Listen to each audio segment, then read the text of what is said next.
سے روک دیا گیا ہو، اگر ایسی کوئی آیت ہے تو یہ آیت۔ آئیے پہلے آیت کا ترجمہ دیکھتے ہیں پھر بات کو آگے بڑھیں۔ ان اللہ یأمر بالعدل والإحسان وإيتاء ذي القربى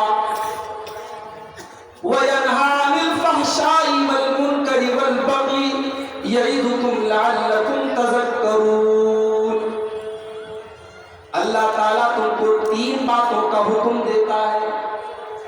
نمبر 1، اللہ تعالیٰ تمہیں عدل کا حکم دیتا ہے، والإحسان اور احسان کا حکم دیتا ہے، وإيتاء ذي القربى اور رشتہ داروں کو دینے کا حکم دیتا ہے، اور 3 چیزوں سے اللہ تعالیٰ منع کرتا ہے، عن المنکر برائی سے، والفحشاء فحش کاموں سے، والبغی اور ظلم اور زیادتی کرنے سے، یعظکم لعلکم تذکرون اللہ تعالیٰ تم کو نصیحت کر رہا ہے تاکہ تم سمجھ جاؤ۔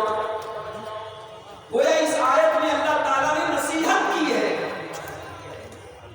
بھئی کوئی بڑا ہے، کوئی بزرگ ہے، بچے کو نصیحت، جب بچے کو یہ کہہ کر کے کوئی بات بتاتا ہے کہ بیٹا میں نصیحت کر رہا ہوں، تو بچے کے کان کھڑے ہو جاتے ہیں۔ استاد جب شاگرد سے کہتا ہے کہ دیکھو بچوں میں تمہیں ایک نصیحت کر رہا ہوں، تو شاگردوں کے کان کھڑے ہو جاتے ہیں کہ ہمارے استاد ہمیں نصیحت کر رہے ہیں۔ یہاں کوئی استاد نصیحت نہیں کر رہا ہے، کوئی ٹیچر نصیحت نہیں کر رہا، یہاں ہمارا رب، ہمارا پروردگار، ہمارا اللہ ہمیں نصیحت کر رہا ہے۔ اور 3 باتوں کا اللہ حکم دیتا ہے۔ ان اللہ یأمر بالعدل اللہ تعالیٰ تم کو عدل کا حکم دیتا ہے۔ عدل کا مطلب ہوتا ہے حقدار کو اس کا حق دے دے، جس کا جو حق ہے اس کو اس کا حق دیا جائے۔ ماں کا حق ماں کو دیا جائے، باپ کا حق باپ کو دیا جائے، بیوی کا حق بیوی کو دیا جائے، بچوں کا حق بچوں کو دیا جائے، پڑوسی کا حق پڑوسی کو دیا جائے، رشتہ دار کا حق رشتہ دار کو دیا جائے۔ جتنے حقوق ہیں اس ایک لفظ کے اندر آگے اللہ تعالیٰ کہہ رہا ہے کہ ہم تمہیں حکم دیتے ہیں عدل کا، اور عدل کا ایک اور مطلب ہوتا ہے انصاف، اس کو ہندی میں کہتے ہیں نیائے، انگلش میں کہتے ہیں جسٹس۔ اللہ تعالیٰ تم کو حکم دیتا ہے انصاف، ناانصافی مت کرو، انیائے مت کرو۔ لوگ کہتے ہیں پیار میں اور جنگ سب جائے۔ وہ کون لڑکا تھا جس نے اپنی محبوبہ کا قتل کر دیا تھا؟ اس کے 32 ٹکڑے کر کے فریج میں ڈال دیے تھے۔ محبت تھی، محبت نفرت میں بدل گئی، اور نفرت میں بدلی تو اتنی بدلی کہ اپنی محبوبہ کے جس کے ساتھ اس نے ہر طریقے کی خواہشات کو پورا کیا، اس کے 32 ٹکڑے کر کے اس نے فریج میں رکھ دیے۔ حالانکہ اس طریقے کے واقعات ہندوستان میں اور بھی ہوتے ہیں، مگر جہاں مسلمان کا نام آ جاتا ہے تو میڈیا والوں کو مسئلہ مل جاتا ہے۔ تو یہ اصول ہے لوگوں کا کہ پیار میں اور جنگ میں سب جائز ہے۔ اسلام کا یہ اصول نہیں ہے۔ اسلام کہتا ہے نہ پیار میں سب جائز ہے، نہ جنگ میں سب جائز ہے۔ پیار میں بھی آپ ناجائز کوئی کام نہیں کریں۔ بھائی کسی لڑکی سے اچانک آپ نے کسی لڑکی کی شکل دیکھ لی، اسلام تو بے پردگی کی اجازت نہیں دیتا۔ مان لیجیے اچانک نظر پڑ گئی کسی لڑکی کے اوپر، یا کسی لڑکی کی اخلاق کی آپ نے تعریف سن لی کہ بڑی اچھی ہے، بڑی دیندار ہے، بڑی خوبصورت ہے، تو اسلام کہتا ہے کہ آپ نکاح کا پیغام بھیجیں، جائز طریقے سے آپ نکاح کا پیغام بھیجیں اور آگے کا پروسیس پورا کریں، اس کو اپنی بیوی بنا لیں، اور بیوی بنانے کے بعد آپ اسے محبت کریں۔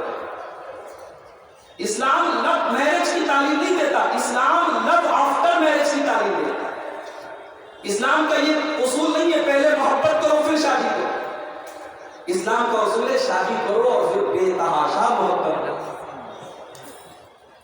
اور جنگ کے میدان میں بھی سب جائز نہیں ہے،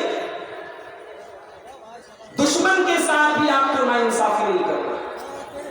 وَلَا يَجْرِمَنَّكُمْ شَنَآنُ قَوْمٍ عَلَىٰ أَلَّا تَعْدِلُوا اعْدِلُوا هُوَ أَقْرَبُ لِلتَّقْوَىٰ۔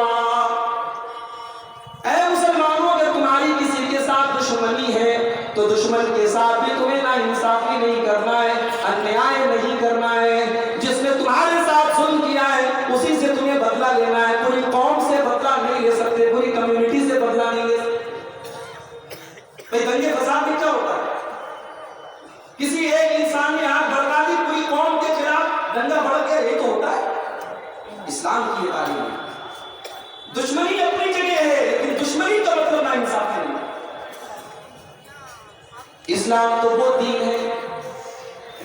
اگر آپ لوگوں کے مکھیا ہیں، پردھان ہیں گاؤں کے، آپ ذمہ دار علاقے کے، لوگ آپ کے پاس فیصلہ لے کر کے آتے ہیں، آپ کو فیصلہ کرنے میں بھی نا انصافی نہیں کرنا ہے. آپ کا اپنا رشتہ دار ہی کیوں ہو، آپ کا اپنا سگا بیٹا ہی کیوں ہو، اگر اس نے غلط کیا ہے تو جو غلط کی سزا ہے وہ اس کو بھی ملنی چاہیے. آپ پکشپات نہ کریں، آپ کسی کی طرفداری نہ کریں، آپ کسی کا پچھ نہ لیں، آپ جو انصاف کی بات ہے وہی بات کریں. اللہ قرآن میں فرماتا ہے ان اللہ یأمرکم ان تؤدوا الامانات الی اہلھا. او لوگوں، اللہ تعالیٰ حکم دیتا ہے کہ تم امانت کو امانت والوں کو لوٹا دو.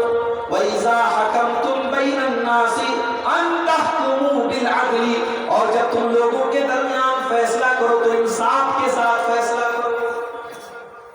انصاف کے ساتھ فیصلہ کرو.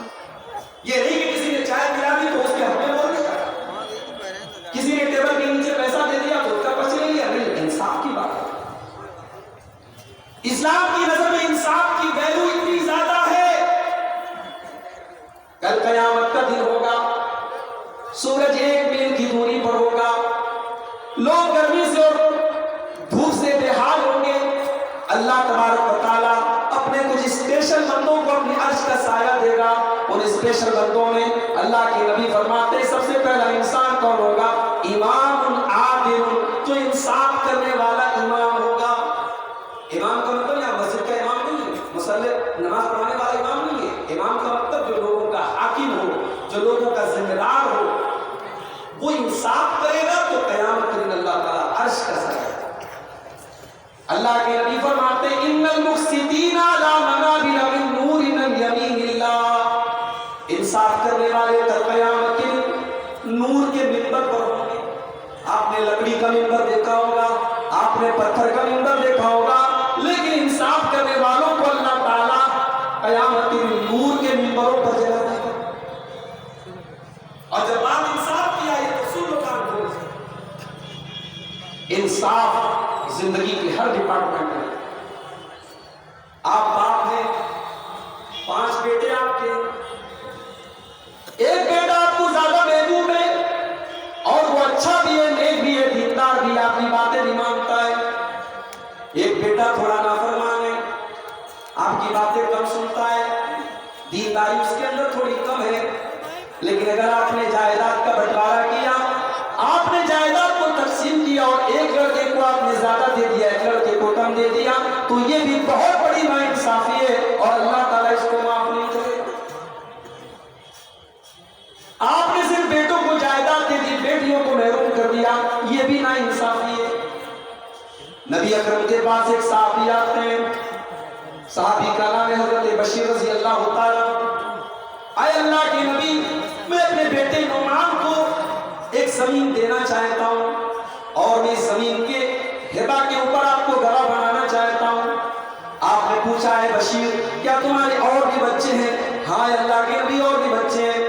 اے بشیر کیا تم نے ساری اولادوں کو یہ زمین دی ہے؟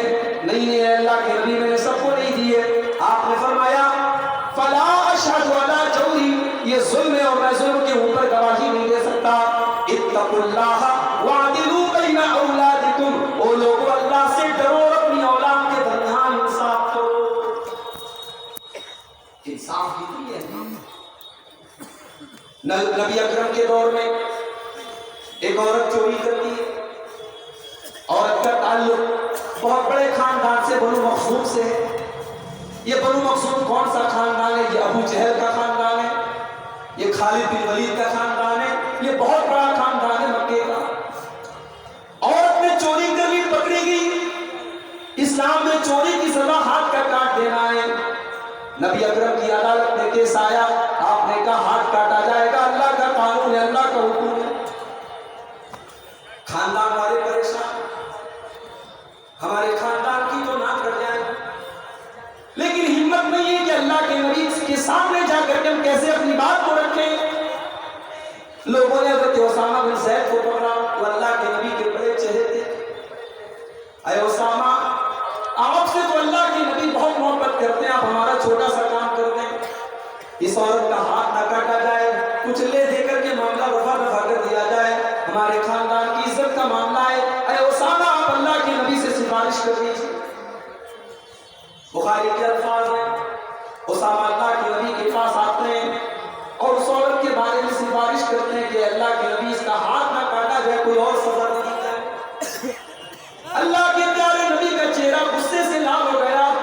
آپ نے فرمایا اتشرع فی حد من حدود اللہ, اے اسامہ تمہاری ہمت کیسے پڑی, تم اللہ کے قانون کو توڑنے کے بارے میں میرے پاس سفارش لے کر کے آئے ہو. اے اسامہ تم سے پہلے کی قومیں اسی لیے برباد ہو گئی کہ جب کوئی بڑا آدمی کوئی گناہ کرتا تھا اس کو سزا نہیں دیتے تھے, اور غریب آدمی, چھوٹا آدمی, مزدور آدمی وہی گناہ کرتا تھا اس کو سزا دیتے تھے. اے اسامہ کان کھول کر کے سن لو, یہ عورت تو قبیلے بنو مخزوم کی عورت ہے. اس عورت کا نام بھی فاطمہ ہے. لو ان فاطمہ بنت محمد سرقت لقطعت یدها, اللہ کی قسم یہ تو فاطمہ مخزومیہ ہے. اگر محمد کی بیٹی فاطمہ بھی چوری کرتی اور میری عدالت میں اس کا کیس آیا ہوتا تو میں اس کے بھی ہاتھ کاٹنے کو آرڈر دے دیتا. یہ ہے اسلام کا قانون. گورنر کا بیٹا بھی اگر کسی غریب آدمی پر ظلم کرے تو اسلامی عدالتوں میں فیصلہ کیا گیا اور گورنر کے بیٹے کو سزا دی گئی ہے. آپ یاد کیجیے ان اللہ یأمر بالعدل, اللہ تعالیٰ تم کو انصاف کرنے کا حکم دیتا ہے, عدل کرنے کا حکم دیتا ہے. اچھا عدل کا الٹا ہے ظلم. عدل کرنا جتنا ضروری ہے ظلم کرنا اتنا ہی بڑا گناہ ہے. اگر آپ نے کسی کے اوپر ظلم کیا, آپ ظالم ہو گئے, وہ مظلوم ہو گیا اور اس کے منہ سے اگر آہ نکل گئی, اس کے منہ سے بددعا نکل گئی, تو اللہ نے مظلوم کی بددعا کے لیے آسمان کے دروازے کھول دیے ہیں. اللہ کے نبی فرماتے ہیں اتقوا دعوت المظلوم, مظلوم کی بددعا سے بچو, فإنه ليس بينها وبين الله حجاب, اس لیے کہ مظلوم کی بددعا کے درمیان اور اللہ تعالیٰ کے درمیان کوئی پردہ نہیں, کوئی رکاوٹ نہیں. مظلوم کے منہ سے اگر بددعا نکل گئی تو وہ بددعا ضرور قبول ہوتی ہے. کبھی کسی پر ظلم مت کرو. ہو سکتا ہے آپ ظلم کر کے دنیا میں پھل جاؤ, بھول جاؤ, مگر اللہ کے یہاں ایک ایک پائی کا حساب کرتے. ارے ہم تو انسان ہیں, جانوروں نے بھی اگر جانوروں کے اوپر ظلم کیا ہوگا تو اللہ تعالیٰ ان سے بھی قصاص لے گا. اللہ کے نبی فرماتے ہیں, صحیح مسلم کی روایت ہے, لَتُؤَدُّنَّ الْحُقُوقَ إِلَىٰ أَهْلِهَا يَوْمَ الْقِيَامَةِ, او لوگوں تم قیامت کے لیے ایک دوسرے کا حق ضرور دو گے, تمہیں دینا پڑے گا. حَتَّى يُقَالَ لِلشَّاةِ الْجَلْحَاءِ مِنَ الشَّاةِ الْقَرْنَاءِ, اگر سینگ والی بکری نے بغیر سینگ والی پر اتیاچار کیا ہے, ظلم کیا ہے, تو اس سے بھی قصاص لیا جائے. دنیا میں ہم نے کسی کا پیسہ مارا تو دنیا میں پیسے کے بدلے پیسہ چلے گا. کسی کی زمین ہتھیا لی, زمین کے بدلے زمین چلی. دنیا میں کسی کو گالی دے دی, معافی مانگ لے. آخرت میں تو کرنسی نیکی اور گناہ ہو گئے, وہاں کرنسی کا ایکسچینج نیکی اور گناہ سے ہوگا. ہم نے اگر کسی پر اتیاچار کیا اور ظلم کیا, ہماری نیکیاں اس کو دے دی جائیں گی, اور جب ہماری نیکیاں ختم ہو جائیں گی تو اس مظلوم کے گناہ ہمارے اوپر لاتے. تو ظلم سے بچو, اتیاچار سے بچو, انصاف کرو. اللہ انصاف کرو. یہاں تک کہ اگر کسی کی دو بیویاں ہیں, یہ الگ بات ہے. ہندوستان کے ماحول میں دو بیویوں کا نام لینا بھی عجب ہے. عورتیں تو کہتی ہیں صاحب میرا شوہر غلط کام کرنے چلے گا لیکن میری سوتن نہ لائے, یہ نہیں چلے گا. شوہر مالی اعتبار سے استطاعت رکھتا ہے, 2 شادیاں کر سکتا ہے, مگر لوگ کرنے نہیں. کتنی بیوہ عورتیں ہیں, لوگ سمجھتے ہیں کہ ان کے گھر میں راشن پہنچا دیا تو اس بیوہ کے آنسو پوچھتے ہیں. لوگ کہتے ہیں عورتیں تو اپنے بچوں کے سہارے زندگی گزار لیتی. دنیا کا سب سے بڑا جھوٹ ہے, ڈھکوسلا ہے یہ. جس طریقے سے مرد کو عورت کی ضرورت ہے, عورت کو مرد کی ضرورت ہے. 30 سال کی, 35 سال کی, 40 سال کی عورت بیوہ ہوئی, سماج میں کوئی نکاح کرنے والا, آپ نے دوسرے نکاح کو حرام کر دیا ہے, اس کو ناجائز کر دیا ہے, اور اس بیوہ عورت کے گھر میں آپ نے راشن پہنچا دیا, اس کو چند پیسے دے دیے اور آپ کے صاحب اپنے بیوہ کی مدد کر دی. نبی اکرم نے 11 شادیاں شادیاں کی تھی، کبھی آپ نے غور کیا؟ 11 شادیوں میں صرف ایک بیوی آپ کی کماری تھی، باقی 10 بیویاں آپ کی یا تو مطلقہ تھی یا بیوہ تھی۔ اللہ کے نبی یہ بھی تو کر سکتے تھے، ان کو پیسہ دے دیتے، ان کو راشن پانی دے دیتے، نکاح کرنے کی کیا ضرورت تھی بھائی؟ نبی امت کو تعلیم دی، سماج کی یہ بیوہ عورتیں تمہارے راشن کے اور تمہارے روٹی کے ٹکڑوں کی محتاج نہیں ہیں، ان کو بھی عزت کے ساتھ ایک شادی شدہ زندگی گزارنے کا حق ہے۔ اسی لیے اللہ کے نبی فرماتے ہیں من کان لہو امراتان، جس کی 2 بیویاں ہوں، فمال الی احدہما، اگر 2 بیویوں میں سے کسی ایک بیوی کی طرف اس کا جھکاؤ زیادہ ہے، ایک سے زیادہ شادی کی اجازت ہے مگر اس کنڈیشن کے ساتھ کہ آپ کو انصاف کرے۔ اگر ایک بیوی کے ساتھ، میں نے حیدرآباد میں دیکھا، بڑے بہت سارے کیس آئے میرے سامنے، شوہر سعودی عرب میں رہتا ہے، ایک بیوی کو وہاں لے کے رہتا ہے، ایک بیوی یہاں رہتی ہے، پہلی بیوی یہاں ہے جس کے 4 بچے ہیں، اور دوسری بیوی کم عمر کی لڑکی سے شادی کر کے اس کو سعودی لے کے چلا گیا۔ یہ ظلم نہیں، یہ ظلم ہے۔ دوسری شادی کریں آپ تو دونوں کا برابر۔ اللہ کے پیارے نبی کو دیکھیں، اللہ کے نبی اپنی بیماری کی ایام میں، اپنے آخری دنوں میں، آپ اس وقت بھی یہ چاہتے تھے کہ حضرت عائشہ کے گھر میں آپ اپنے دن گزارے، مگر بیویوں کی آپ نے باری مقرر کر کے رکھی تھی، تو جب تک آپ نے بیویوں سے اجازت نہیں لے لی تب تک آپ نے اما عائشہ کے گھر میں اپنے دن گزارے۔ آپ نے باقاعدہ اجازت مانگی، آپ نے خواہش کا اظہار کیا، اور بیویوں نے اجازت دی، تب اللہ کے پیارے نبی نے اپنی بیماری کی آخری ایام حضرت عائشہ کے گھر میں گزارے۔ اس لیے اللہ کے نبی فرماتے ہیں اگر کسی کی 2 بیویاں ہیں اور اس نے ایک کے ساتھ اگر ناانصافی کر دی تو جاء یوم القیامت وشقہ مائل، قیامت کے دن وہ اس حال میں آئے گا کہ اس کا ایک طرف کا جو بدن ہوگا وہ جھکا ہوا ہوگا، ایک طرف کا اس کا بدن جھکا ہوا ہوگا، دور سے پہچان میں آ جائے گا کہ یہ اپنی بیوی کے ساتھ ناانصافی ہے۔ تو اللہ تعالیٰ انصاف کا حکم دیتا ہے۔ اور آگے بڑھیے، والاحسان، اور دوسری چیز یہ ہے کہ اللہ تعالیٰ احسان کا حکم دیتا ہے۔ احسان کا مطلب کیا ہوتا ہے؟ احسان کا 4 مطلب ہوتا ہے۔ احسان کا پہلا مطلب، آپ جب بھی کوئی نیکی کریں، کوئی بھی عمل کریں، نماز پڑھیں، روزہ رکھیں، تلاوت کریں، صدقہ خیرات کریں، آپ کی نیکی کا مقصد صرف اور صرف اللہ کو راضی کرنا ہو۔ آپ نے پرہیز کے مدرسے میں 1 لاکھ روپیہ چندہ دیا، مقصد یہ تھا کہ میں اللہ کے دین کے لیے اور علم دین کی راہ میں یہ پیسہ دے رہا ہوں، اللہ کو راضی کرنا ہے، تب تو آپ کی نیکی اللہ کے قبول ہوگی۔ اور اگر مقصد یہ ہے کہ سماج اور گاؤں میں بھی تعریف اور میرے چندے کا نام لیا جائے تو یہ اخلاص کے خلاف ہے۔ احسان کا یہ پہلا مطلب ہے کہ آپ کے اندر اخلاص ہو۔ اسی لیے اللہ کے نبی نے احسان کا مطلب بیان کرتے ہوئے فرمایا ان تعبد اللہ کانک تراہ، جب تم اللہ کی عبادت کرو تو اس طریقے سے کرو جیسے تم اللہ کو دیکھ رہے ہو۔ فَإِن لَمْ تَكُنْ تَرَاهُ فَإِنَّهُ يَرَاكَ، اگر تم اللہ کو نہیں دیکھ پا رہے ہو تو یہ سمجھو وہ تم کو دیکھ رہا ہے۔ آج کل تو نیکی کر کے فیس بک پر ڈالا جاتا ہے، کتنی غریب عورتیں ہیں ان کے گھر میں راشن دیا جا رہا ہے، 200-500 روپے کا راشن دے کر کے اس غریب کی عزت کو تم نیلام کرو۔